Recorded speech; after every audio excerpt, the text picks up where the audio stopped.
أول ما التقيت بالسيد مجاهد كان تقريبا من 6 أشهر بالمدى. كان عندنا ندوة مشتركة يا جيهان بمعرض الكتاب، وقال لي وقتها انه نحن كنا قاعدين حد بعض، ولما التقينا بالحفلة لجيهان قال لي شو نصيبنا نحن نقعد حد بعض على طول.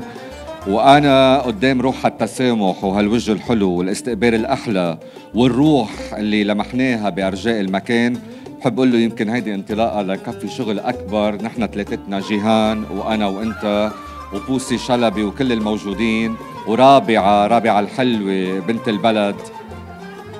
بنت البلد، ورودولف بشخصيته الحلوه، باسكال كنزنا مثل ما قلت، لنكفي الشغل سوا ونخدم هالبلد الطيب اللي قدم لنا، اللي ما طالما اكلنا من خيره لازم كمان نوفي اقل شيء يعني حضور لهالبلد ودعم لهالبلد ودعم لجيهان الاعلاميه المتالقه ودعم للسيد مجاهد ابو الهيل، وان شاء الله على طول بضل لنا لقاءات لقدام.